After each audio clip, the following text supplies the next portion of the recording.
Visualization is a gift to your heart and your soul. It's a gift, because if the idea is the seed, visualization is the fertilizer. Mm-hmm. It's the fertilizer, because when your thoughts are connected with an emotion, see, you would visualize yourself winning, and you would feel all the emotion that came with that. And all you're doing now is you're not chasing a foreign emotion. You know the feeling, and now you're just doing what's necessary to get back to that feeling in real time. Exactly. And so what a good friend of mine, Vishen, who, the CEO of Mind Valley, who you know, I did a visualization with him. We were in Bali, and he said to me afterwards, "I never get emotional." He doesn't. He doesn't get emotional. Right. He's like Right. yeah. Well, he was like, "I cried. I got emotional." He goes, "I figured it out. It's visualization. A good visualization brings an emotion." He was like, "That's how you do it." And so I love doing visualizations because, and it's real important in the visualization. You can't see it over there. You have to see it right here. To feel it. You got to feel it right here. Like I am. It's all I am. I am. I am in my dream home. I am in my dream relationship. And then unpack what that looks like. But most importantly, unpack what it feels like. And when you have that emotion in this moment, all of a sudden you stir up something that I don't think will ever go back to sleep. It'll go, okay, let's go get that. And what it really does is it sets up a state of cognitive dissonance.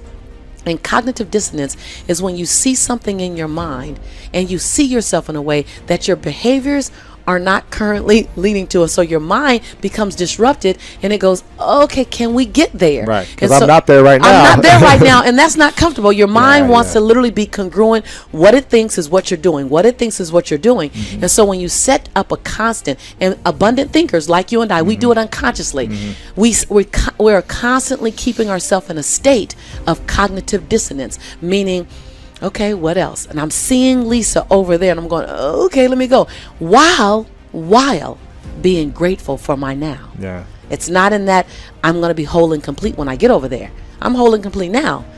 I just know I'm supposed to be over there. So let me do what's necessary to get over there. And let me evict any behaviors or characteristics that are stopping me, and let me adopt any new ones that I need. Point 1, you got to be willing to do it afraid.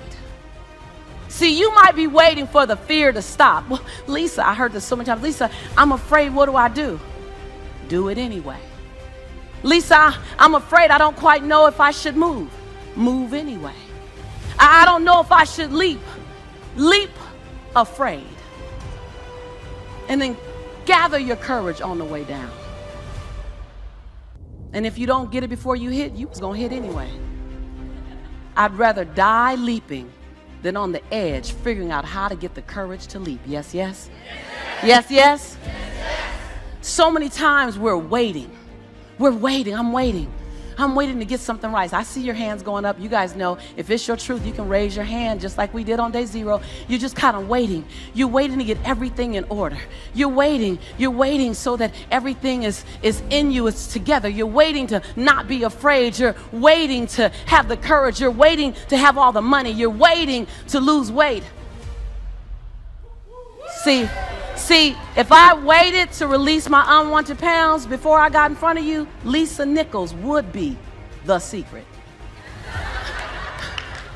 Yes, yes? I thought, how about I just leap with my imperfection and then find my form of perfecting my imperfection while I'm soaring? How about I do that?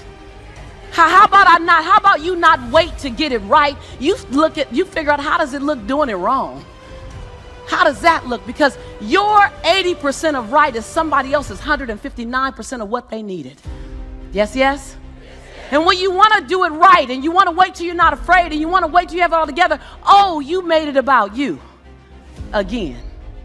See, Nelson Mandela did it. He just did it not knowing if it were right. Mahatma Gandhi just did it not knowing if it were right. Mother Teresa just did it not looking for affirmation or confirmation. Is this right? Martin Luther King did it not even knowing if it would happen before his life ended. I mean, what are you waiting on? Are you willing to do it afraid? Are you willing to do it knowing that you got so much work to do to get it better, to get it more perfect? But are you willing to do it inside your imperfection? Do you realize that in your imperfection, you're perfect for the job? When we talk about living our quest, I think that living my quest, really, if I look at it on a daily basis, it's finding my own voice.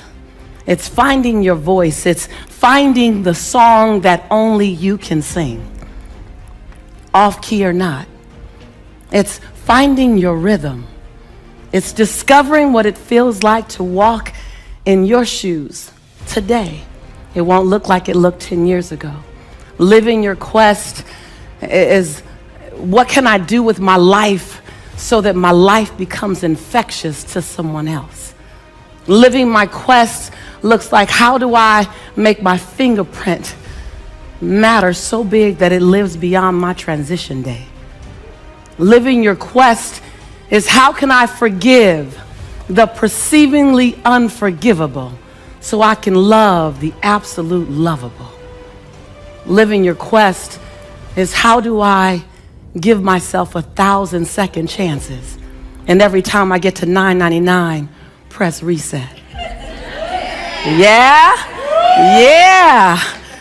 Living my quest is not some ambiguous, untouchable experience.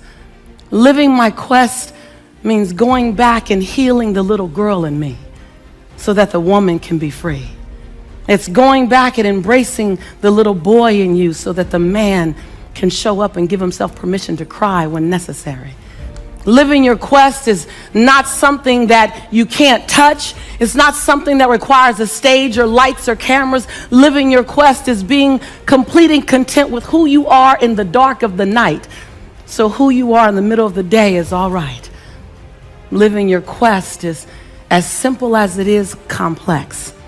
Living your quest is about giving yourself permission, say permission, on a daily basis to become the next best version of yourself. Living your quest is not holding yourself hostage to old decisions, not holding yourself hostage to shame, blame, guilt, regret, and anger. Living your quest is about recognizing that every day I can be reborn to my possibility. See, living your quest is as internal and personal as it is public. Living your quest is about recognizing that you have brilliance in you and not being willing to dim your light one more day.